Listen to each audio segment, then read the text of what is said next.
Hello, my name is Craig Rainey, and I've been in the construction industry for more than 40 years. When homeowners tell me the story of their project, oftentimes it sounds like this.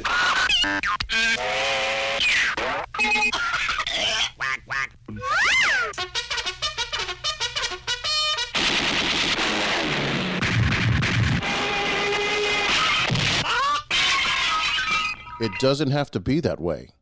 Oh, wise guy, eh? And most builders would say that. Welcome to Remodeling Wisdom. I'm Craig Rainey. Let's get started. I've been in the business for a very long time, and I started off as an artisan, as a guy who drives nails and mixes mud and paints and actually does the work.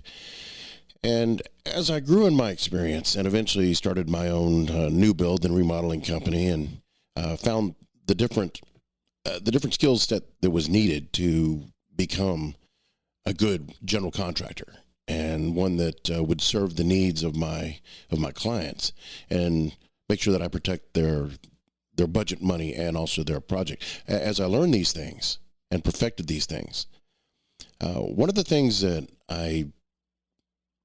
and it troubles me still, is one of the things that I found difficult then as a builder, as somebody who is in the business, and I find it difficult and probably more difficult now, is creating a sales process that my clients would accept and perceive a value to. Because so many times when we're looking to get a remodeling project started, we say, okay, I'm going to pick 3 builders, get 3 bids, make my decision, get the project going. And that's an oversimplification of how the process should work. And what I'm going to share with you today is what you should expect and what I believe you need to allow yourself to go through to make sure that you're protected and that you pick the proper person and that you don't lose money or have a poorly done project or an incomplete project in the process. And we're going to cover every step of that. And some of it you may find a little bit uncomfortable because we don't want to do some of the things we're going to have to do. But before we get started, let me first ask you to hit the like or the subscribe or the follow button. That way you'll know when we have new episodes coming out. And hopefully those of you who have heard a few of these episodes, you found it beneficial and you want to get some more information. That's good. By the way, most of those platforms do not allow you to comment directly to me. So if you want to get hold of me, either to ask a question or make a comment, please contact me on my email. And that's craig@craigrainey.com.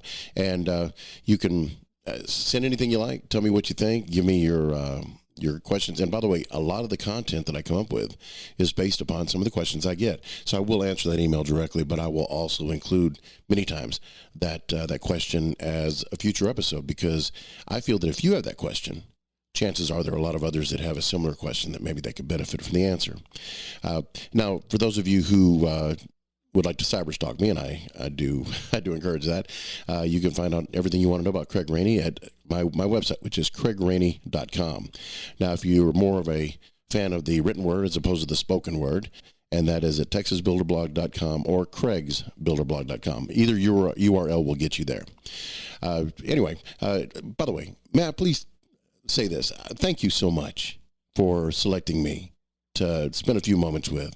There are so many good podcasts and so many good resources for information to get your project underway. And I'm very heartened and very, very grateful that you selected me to spend that few minutes with.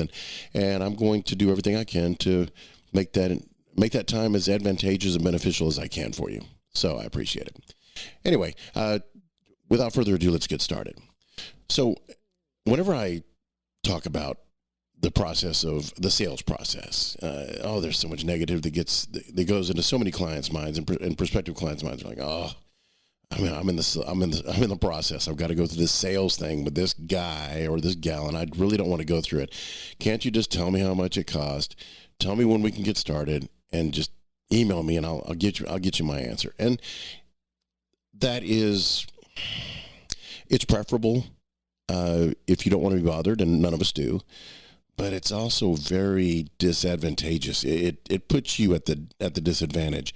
And the reason I say it is part of what I do is I am a sales trainer, motivational speaker, and I do a lot of sales training with different industries, with sales forces, and I help them get on the right track. Now, let me explain this. Whenever somebody talks about sales,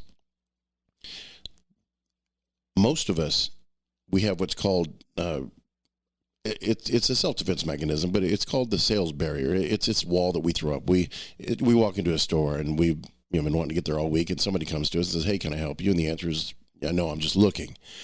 And even if you need somebody, that's one of those questions you just go, "Oh, don't bother me."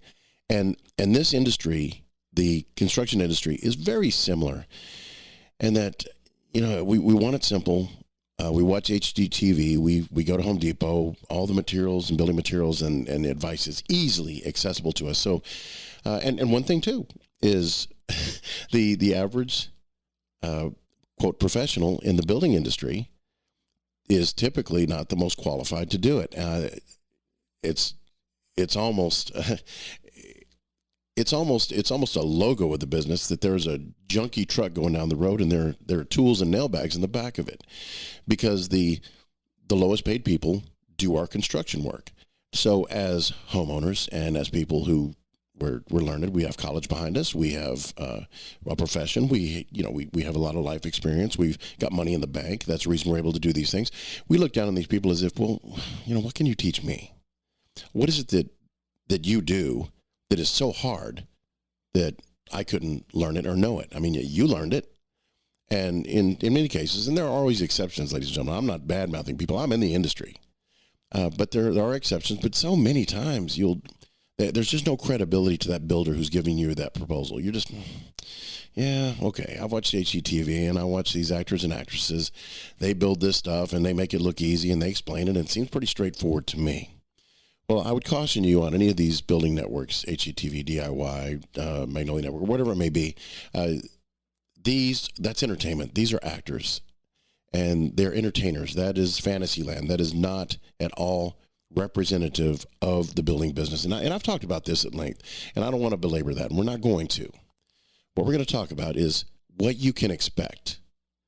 And the reason I'm talking about the credibility that's perceived is whenever you talk to one of these building professionals, remodeler, a subcontractor, let's say you're talking to a painter, they're going to be very knowledgeable because they do this for a living. They're exposed to this industry every day. And so you're going to go, okay, well, they understand it. And I run into people all the time. I talk to them, and I've got a vast experience base, and I've got a lot of education behind me and a lot of up training. And they still speak almost tongue-in-cheek to me, like, yeah, okay, well, if this joker can learn it, anybody can. And I accept that. I've never said that I'm a genius, and I've never said that I'm the best in the business. I know this. I've achieved a certain amount of success, and I know that my clients also benefit successfully from what I know and what I bring to the table. So that is my one thing that I'll tout, that if I'm going to come into this thing, my track record shows that those who do business with me typically win. Typically, they do well. And it's a very technical business. It's very tough to succeed in it. I don't care how good you are. You're still going to make mistakes. I make mistakes all the time. I do. I hate to admit it, but it's true. Let's be open on this thing. And I've got 43 years of experience behind me, and I still miss a beat. I miss a spot. Something falls outside of my purview. So imagine somebody who has no experience and somebody who has never done it successfully, or someone who is just starting out. They're going to make those mistakes. And just recently, I've got two examples of two homeowners that were so disillusioned and so disenfranchised by the whole process that they took on their projects by themselves. They decided to do this themselves. They're going to general contract it themselves.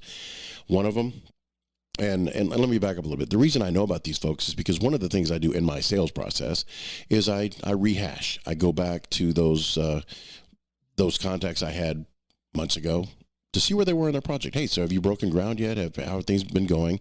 Is there any advice you need? Is there anything I can do? It is salesy. Yes, it is. Absolutely. There were some that I run into that were trying to get funding and financing, and I'm calling them at the right time. Hey, Michael, Craig, great to talk to you. We just got funded and we lost your number, or we were about to call you, or whatever it might be. And I get a lot of those. But there are also those like these two that said, we talked to you and we enjoyed our conversation with you, and you give us a lot of insight, and it helped guide us in the decision we decided to make, which is to to do it ourselves.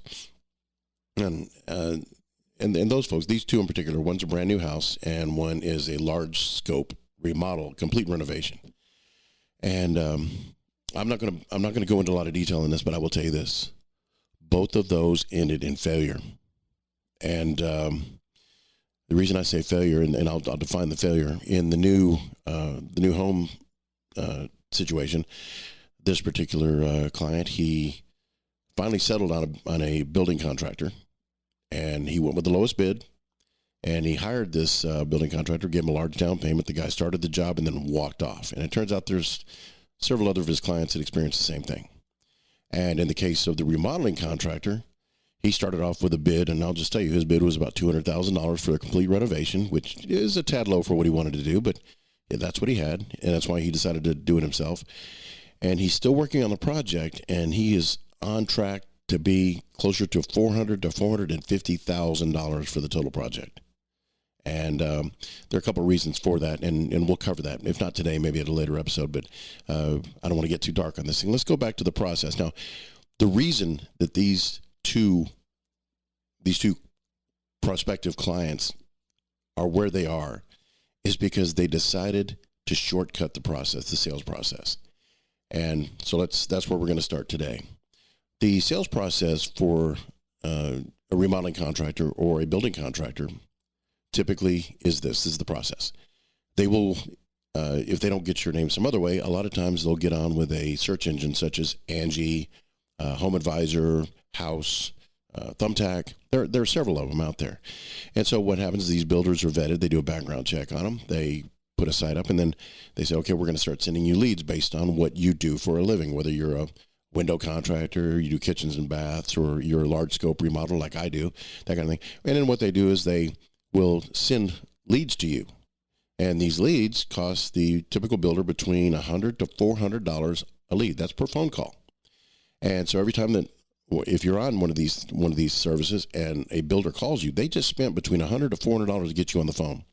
So if you either don't want to see them, or you don't answer the phone, or whatever, it's going to cost them money to talk to you. So that's added pressure to them. But the reason that they're charged for this is because it's in your favor. It's a vetting process. Your upstart businesses and the ones that aren't capitalized are not going to be able to afford $100 to $400 a lead to the tune of $500 to $600 a week and more. These are low end numbers. They're not going to be able to afford $2,000 to $5,000 a month worth of marketing and sales to create and generate those leads that they need. So the people you're going to find there typically are more established businesses. These are businesses that they've been through it. They've learned things. So it is good that you're contacting them. What it doesn't do for you is it doesn't give you a truly qualified builder just because they're able to pay for the lead, because they could be funded in different ways. But that's not the point. The point is that the process goes, they call you. When you finally call them back, you will typically, most people will select 3 builders. I don't know why. I don't agree with that. I think that you're not selecting the 3 best builders. You're selecting the 3 most available builders, either through his reviews or those first 3 that called you, or whatever it may be. But that's for another episode. We've covered that before. The second thing is they will come out and they will measure your job. This is called the measure appointment. And what they'll do is they will measure the job. They'll talk to you about what you want done, so forth. They might do a sketch, whatever it may be, and then they will have enough information to come back with a proposal. So then the next thing that most builders do is they will email you a proposal. Now, you should always book a proposal presentation, a proposal meeting, where that builder comes in with the proposal and shares with you in detail what they bid and how they believe the scope of work is going to go. Now, this is going to do a couple things for you. Is one, it's going to help you vet. It's going to help you vet that builder. Okay, so what they came up with, does this make sense? Because you've got two other proposals you're looking at, and I'm not saying you should make a snap decision. That's not what this is for. This is for you to actually have an in-person interview. The second thing is you're going to confirm the scope of work. This is what we talked about. This is what we want to do. And they didn't leave anything out. Because if that price is low and they forgot to include countertops, with your cabinets on your kitchen. Well, you want to know about that. And finally, you're going to confirm what you're paying for. You're going to say, okay, so this includes that. You're going to ask questions.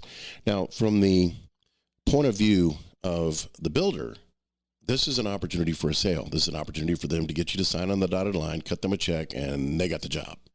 So that's a sales presentation for them. I'm just telling you straight up front. You need to turn this sales process into a benefit for you too. And the reason I say that most builders email is because very few builders know how to ask the prospective client for a proposal presentation. They'll say, yeah, well, we need to get back together and propose. And the homeowner goes, no, you know what? Just go ahead and email that to me. And once I get those 3, I'll make a decision. I'll get back with you. Now, here's the danger of that particular decision is when you receive these three proposals, rather than making an appointment, when you receive these 3 proposals from these 3 builders, you are going to make that decision based on price. And it doesn't matter how it's worded because it just depends on where you want to go with this. But no matter how that proposal is worded, you're going to go with the lowest price. Everybody does. And as we've discussed earlier, 90+% of all failed projects result from taking the lowest bid. Every one of them. In fact, I think it's higher. It's probably 98%. And the reason for it is because the lowest bid guarantees you only one thing, that you are going to get the lowest quality, the lowest caliber workmanship, and you're going to have problems because most builders are not business people. Most builders, remodelers, they're salespeople, they're entrepreneurs, they may be former tradespeople, but there's not a business degree out there. Many of them are not figuring in, okay, I got to pay taxes on this. I've got to pay overhead. There's going to be things that are going to go wrong in the job that I'm going to have to take care of. I'm going to have an oversight. There are going to be material costs that are going to increase. And so what they're going to do is they're going to try to lowball because they're going to try to get your business. And I talk to companies all the time that do this. So it's in your benefit, and it's to your benefit and in your best interest to follow this process. When you're called by these builders, what you need to do is you need to vet them on the phone and say, okay, so how long have you been in business? Great. How many of these type of jobs do you do? Put together 3, 4, 5 questions that you ask each one of them, and all the same questions. Let's level the playing field. And then once you've made that decision, pick the ones that make sense to you. There may only be one that you talk to, maybe 2. But, if you want to go 3, that's fine. But just make sure they're the best 3 by asking the same questions. Use your gut. You're not dumb. You've got common sense, and that's all you need to vet people. I mean, that's how we do our relationships. It's how we decide where we eat at restaurants. It's how we decide what vehicles we buy. It's how we decide where we live, what we do. Just use your common sense on this and ask these questions. Come up with those questions before you ever call for leads, or not leads. We're called for builders. Sorry, I'm still a builder, so that's my vernacular. So anyway, when that builder comes over, they're eager because you're an opportunity for them to make some money, but also you should be eager because it's an opportunity for you to find the right person to make your dream a reality. So once they come in, they sit there and they go to measure your job. Don't just take them to the kitchen. Don't just take them to measure it. Say, okay, so what can I expect in this process? How far out are you? In other words, if you're awarded this job today, when could you get started? How do you vet your trades? Where do you get your materials from? Are there going to be any hidden costs that I'm going to have to come up with on my own? How are you going to do your allowances for finishes and hardware and fixtures and this kind of thing? How do you do that? Do you include appliances and window coverings? These are some things you need to ask. And although you may know the answer to these questions, what it does is it gives you the opportunity to evaluate how this professional is answering your questions, how they are dealing with what you're needing from them. Because if a general contractor has trouble at this section, at this part of your, at this point in the relationship, imagine when they're in the remodel. It's so technical. There's so many moving parts, and there's so much that a general contractor needs to do to make sure that things are successful. You want to make sure that you don't catch them here. And again, this is part of your vetting process. So once they take this information and they go with their proposal, you want them to come back. Now, I always recommend that you get a design drawing. And I think you should do that up front. You should get a design drawing before you ever bid it. The reason for it is because I've had people ask me on the phone when I call them, okay, so y'all are wanting to remodel your kitchen. They go, well, how much is a kitchen remodel? And they ask me this. So how much is a kitchen remodel? And it's a really tough question. And I would say this, if you're going to buy a house and you're talking to a realtor, ask your realtor, well, I want to buy a house. How much is a house? Or you want to buy a car. Go to the dealership. How much is a car? You want to go to the grocery store. How much are groceries for a week? These are very subjective questions, and I'm not trying to be funny here. I'm just saying that every kitchen is different. There are so many moving parts to it, and there's so many different aspects of it that have to be considered. So expect that this builder's going to have to come out and look at your job. They're going to have to come out and measure it and talk to you and see what kind of finishes you're looking at. Do you want granite? Do you want quartz? Do you want custom-built cabinets? Can you go with pre-built cabinets? Are we going to have to redo all the plumbing on the wall? Does he smell mildew, which means you've got leakage behind your cabinets, typically behind the sink? There are a lot of things that go on. Are you going to want under cabinet lighting? Just little things. I'm coming up with stuff. But, each job is different, and each job has its own challenges, and therefore there's an associated cost with all of those challenges. And that's something that you really want that builder to come by and see it. Now, it's invasive. It's you're going to have to, you're entering the process, and it's not pleasurable having somebody sell to you. In other words, you don't want to be in a sales process, but you have to be in the sales process. It's uncomfortable, but it's necessary. This will guarantee, in a lot of ways, that you're going to be successful because you'll see this person in a working environment. So once they go through the measuring and you're saying, okay, so what are you measuring here? What's your vision? What do you see? And again, this is if you don't have a design drawing. If you have a design drawing, and that's a question somebody says, so if I have a design drawing, do they need to come by? They still will. And the reason for it is because the design that they're going to give you, these blueprints, it's going to show, in a lot of cases, a demo plan. We're going to demo this wall. We're going to demo these cabinets. But it's not going to show the minutia of what needs to be done. When we demo this floor, it is tile, but is it concreted down, or is it on Hardybacker? What's going to take to get this removed? Are we going to have to remove sheetrock? Are these cabinets in there right now that we're going to have to replace in case of a kitchen? Are we going to have to cabinet block? Do we have to redo the plumbing in the walls? Are we going to have to rotten wood we have to replace? There are a lot of different things, and those are just examples, but these are things that somebody has to come out and look. The reason this is to your benefit to have them do this is you don't want hidden charges, because if somebody doesn't come out and look at that job, they're going to go, okay, the job's $25,000, but we're not including finishes, we're not including countertops, we're not including any rotten wood, we're not including this, we're not including that, blah, blah, blah. And you're going to say, okay, well, my $30,000 kitchen bid turned into $100,000 because of all the extra work that wasn't included in the proposal. So you want that proposal to be complete.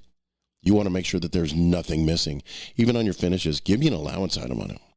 My flooring, give me $10 a foot. Just let me know what it's going to be. On my countertops, do I get $120 or $180 install price on my countertops? Do I get to keep the remnants that comes off that slab? I mean, there are things that you need to know, and a good meeting with your builder is going to determine that. So finally, after the measuring is done, set an appointment with them soon, because if you don't set an appointment, wait for an email, in a lot of cases, you'll never get it.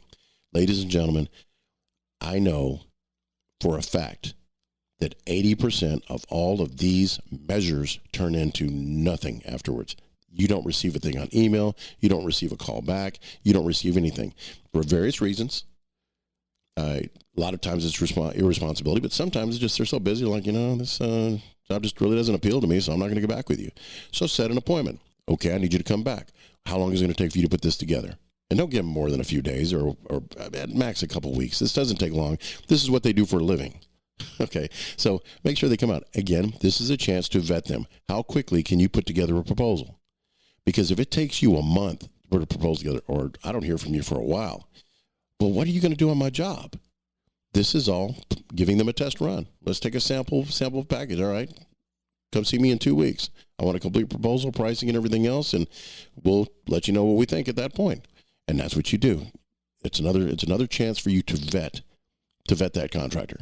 And then finally, so let's go back to the proposal. Let's go to the proposal appointment. They make it. They put the proposal together, and they go through it. Now, if you have a design drawing, You can sit there with your design and go point by point. Okay, these are the things that I'm looking for. You've had some experience. You've talked to a designer, an architect, whomever's doing this for you. And so, okay, we're looking at this, we're looking at that. And you've made a lot of those decisions on the layout and that kind of thing. And then you ask them, so this pricing, does it include this? Does it include countertops? Does it include that? Is it that? Hey, what about this? I mean, I don't see this written in your proposal. Did you include this? And then make sure it's all included. This way you confirm that the proposal is a closed-ended contract. A closed-ended contract. In other words, there are no hidden costs. There's nothing that's going to grow on you. There's nothing that's, on top of the price. All of a sudden the price is this and it grows because they didn't include something that's critical. And then at that point you can make a decision. Okay. Again, the biggest reason that jobs fail is because of low price. That is the biggest reason. And as we talked about before, you're going to get three prices. You're going to get a really high price, and that's because the general contractor is afraid of the job, and there may be something that's outside of their experience, or they don't know exactly what's going to work. I see this a lot with moving bearing walls. There are a lot of construction companies out there that have no idea about the core framing.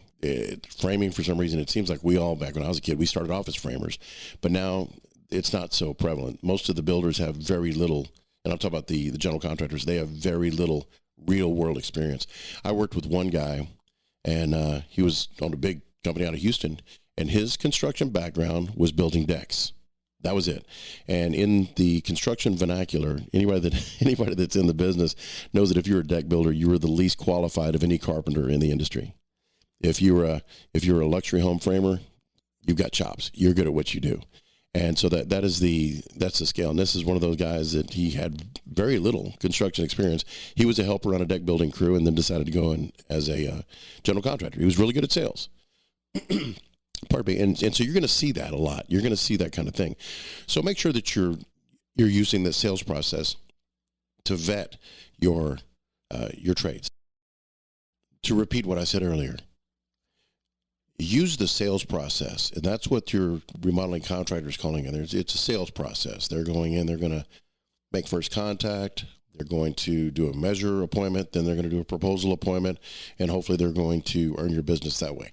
That's their point of view. Your point of view as a homeowner is this. The first call, I'm going to do a little vetting. I'm going to find out how long they've been in business, what their expertise is, how they got my name, my number, how much business they're doing, blah, blah, blah. Do the check their 5-star references, their reviews, all that kind of stuff. Then the second appointment, they're looking at it as, okay, great, I'm going to come out, the first appointment, which is the second contact. They're going to say, okay, so we're going to go out and measure the job, and they're going to try to build value in them as a builder, try to set themselves apart from their competitors who you're going to be getting bids from. So you take that opportunity to vet them in person. Okay, so, this bearing wall that's here, for instance, how do you plan to take that out? How do you guys do that? Your subcontractors, have they been with you a while? Oh, okay, so you've done this before. Great. You're going to want to ask them how long they've been in business, what their background is, what the person you're talking to, what their particular background is. I mean, if you go to a doctor, you certainly don't want a salesman diagnosing you. You want a doctor diagnosing your situation. Same thing with the construction business. I don't want some salesman in there working up a work order and hoping he knows what he's doing. In construction, I want to have a builder in there. I want somebody that knows what they're doing, and they had better have experience in this. They better be able to answer the technical questions, because if they don't know any more than I know, how are they going to price this and pass this along to the people who do? Okay, that's a question. So once that measuring is done, always set a proposal appointment for them to come and present that proposal to you. Now, keep in mind, they're going to want to take control of that proposal appointment because they want this to result in a sale. But you take control and say, okay, I've got some questions. This is what I want to, that's what I want to know. Did you include this? Did you include that? What about this? What about that? And it's going to require you to do some due diligence, yes. It's going to require you to have to go through an unpleasant experience, which is the sales process, yes, but it's going to benefit you. And as we know in life, many things that benefit us aren't always pleasurable. We don't all like going to work 40 hours a week, but we sure like that paycheck on Friday, don't we? So it's the same type thing. This is part one of a two-part episode I'm going to do. And with time constraints, I want to end this one now. But the second one, and I encourage you to listen to it, is I want to talk to you more about these other two clients and how they failed and what happened and how you can avoid that. And it's not that I'm against homeowner builders. I'm not against them at all. I think that if you are able to do it, it can save you some money. It's just very hazardous. And we're going to talk a little bit about that in our next one. But thank you so much for listening. I hope it was beneficial. And it was very perfunctory. I went from point to point to point. But I think that if you'll just go with the sales process, but turn it to your favor, you'll find that it was a very rewarding process and something that saved you heartache and helped you become successful with your project. Thank you so much.